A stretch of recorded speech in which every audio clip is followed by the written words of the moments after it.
Okay, so for the materials for this course, you do not have to buy anything over the top expensive.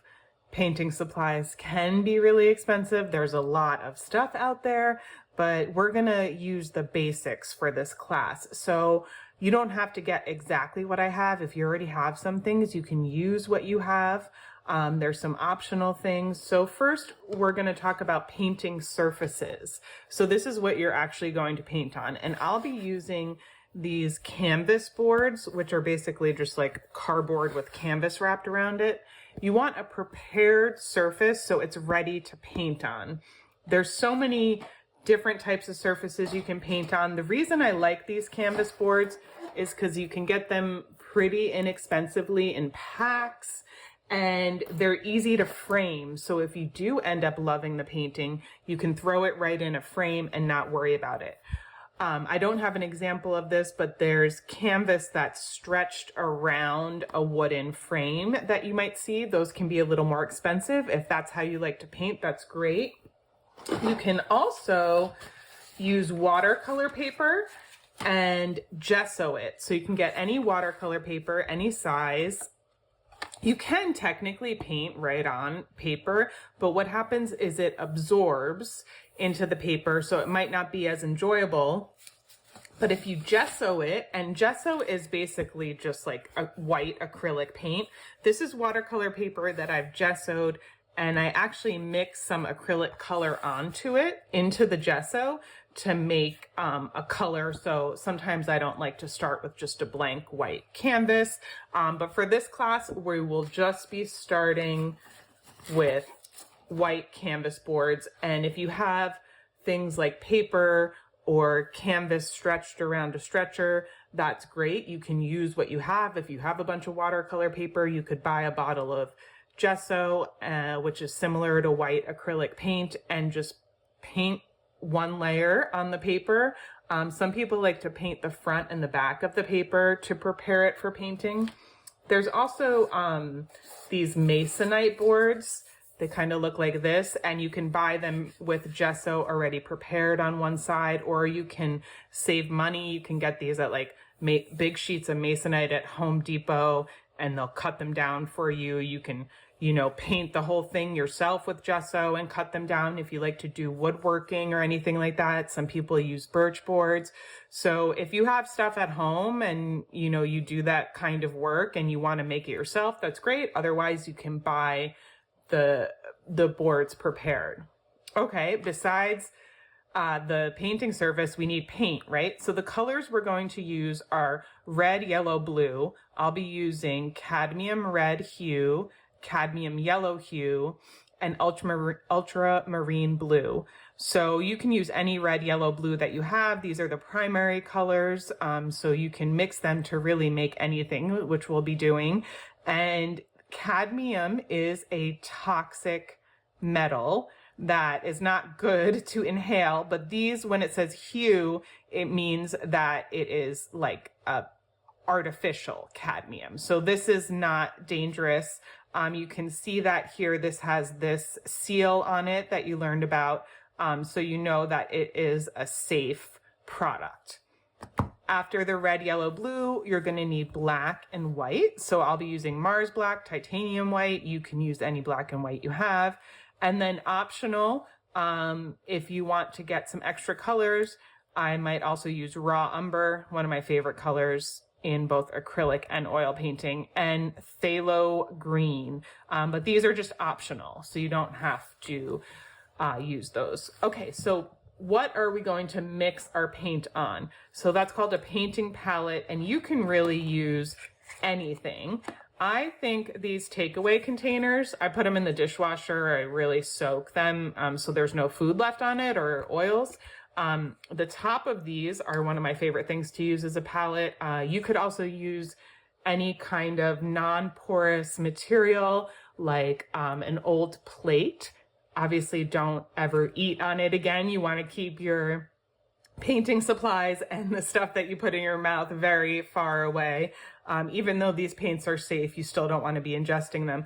What's nice about this is I like to paint on the clear side mixing the paint colors on the black can kind of be hard to see. So I think a clear or a white surface as a palette is really helpful. But with this, you can put this top on and kind of save your paints. They might not last so long, but you know, if you need to paint for just a few minutes and then come back later in the day, this could be a nice way to try to save some of your paints, and you can have them, you know, protected like that. It's also a nice way to keep things clean. Okay, so you can use anything. They make beautiful palettes. You can use a piece of glass, anything that you want. Okay, paint brushes.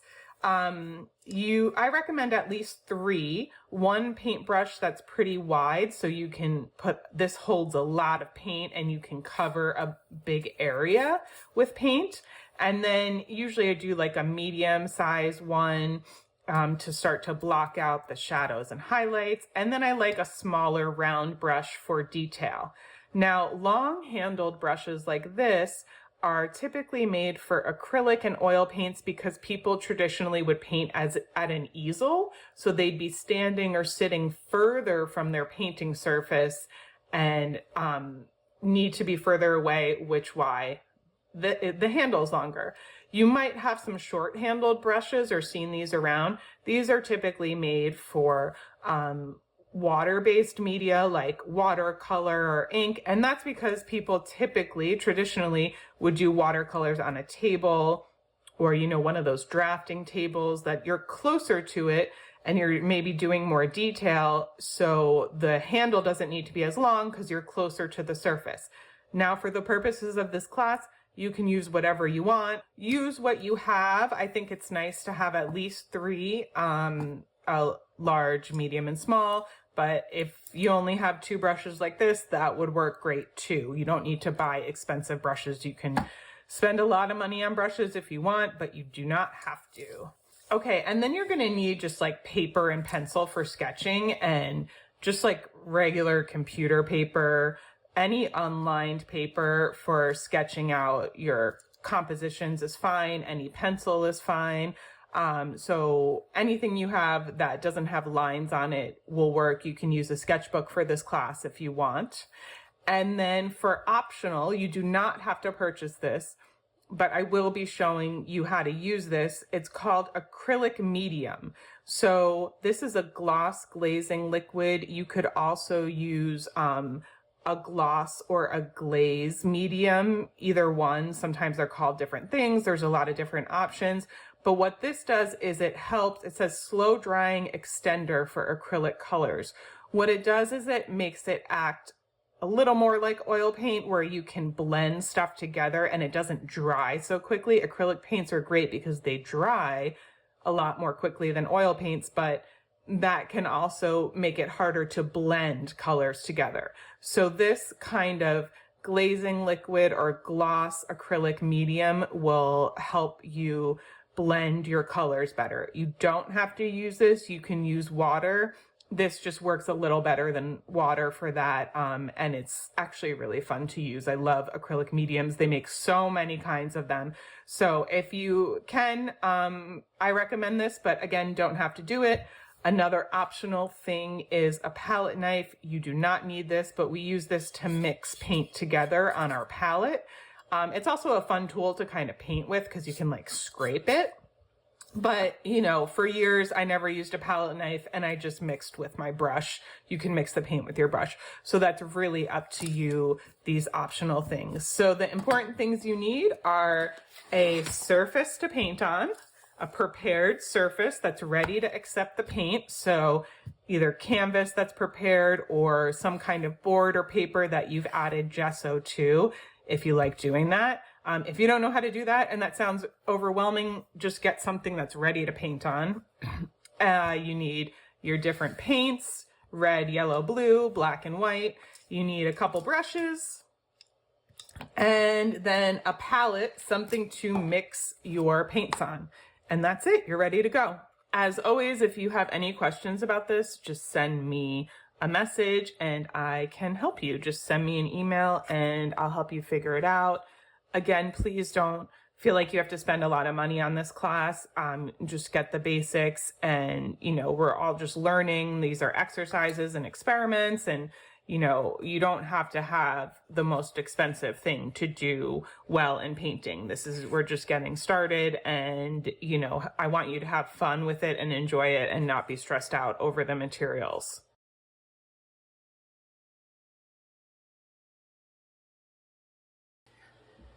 Okay, so other materials you will need is something to hold water to clean your brushes in. Again, these takeout containers are great.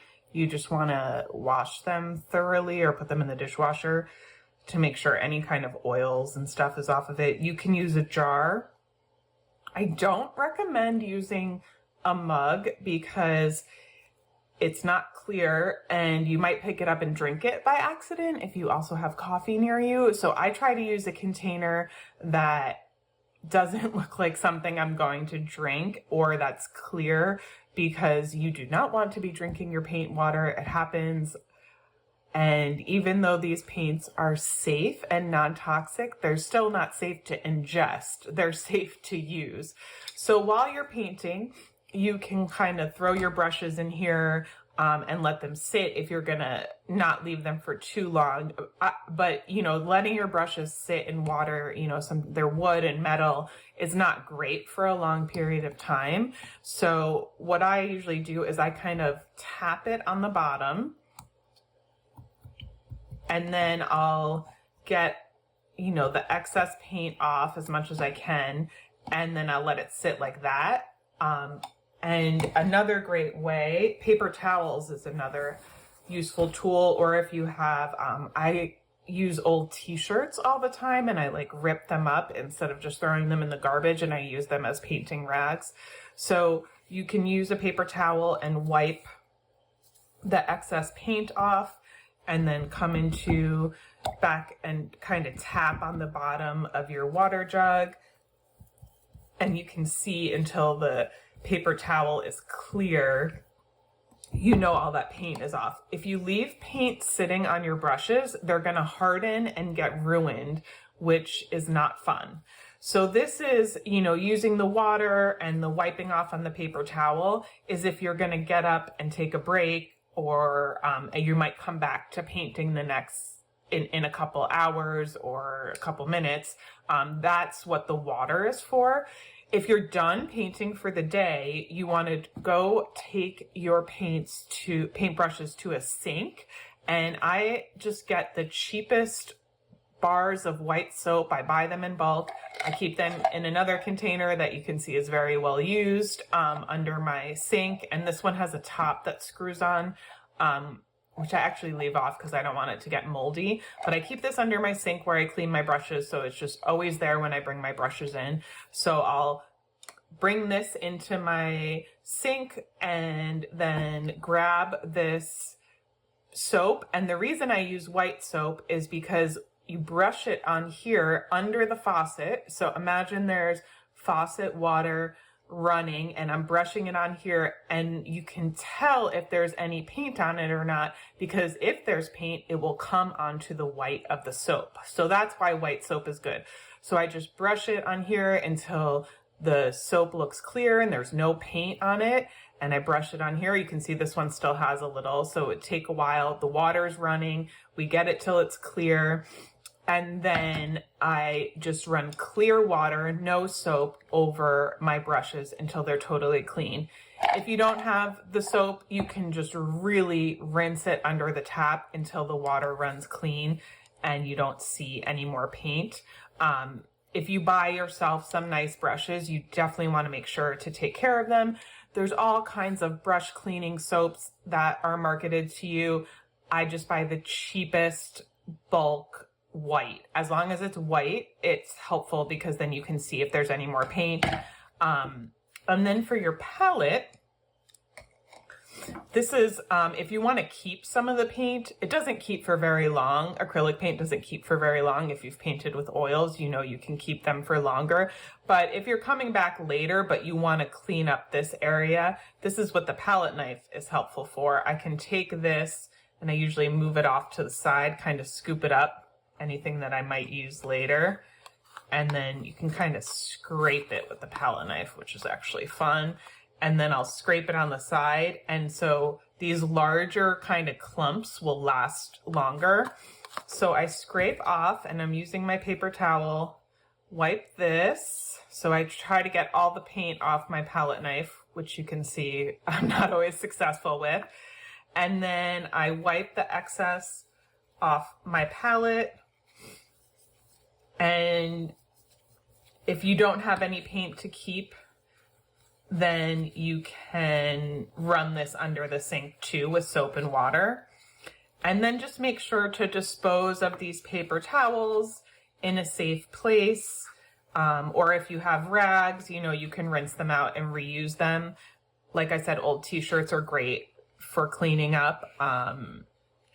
And then just make sure that if you're done for the day, you put everything away. You don't want kids or pets around your painting supplies to get into them. You don't want to leave them unattended with your painting supplies because they can be unhealthy. Even though they're safe, you still don't want kids ingesting them or getting them in their mouth.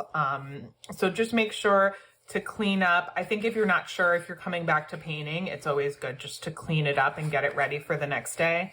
If you forget to clean up your palette, you know, it's going to dry, and sometimes you can peel it off with acrylics depending on what the surface is. If you have glass, you can use like a scraper, like a paint scraper that you get at the hardware store to scrape it off.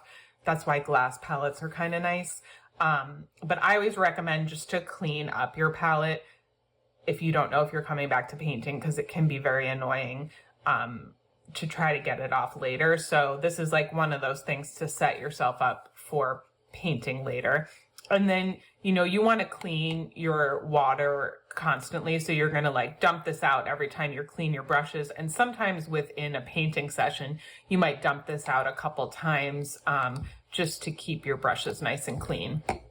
So that's it for cleaning up. Just be safe with this stuff, you know, throw everything away safely, or if you're reusing stuff, put it away safely, and do the best you can to keep your painting area tidy. But painting is messy, so it's okay to get a little messy. Just keep it safe for any pets or children that are around you. Just keep it out of their reach.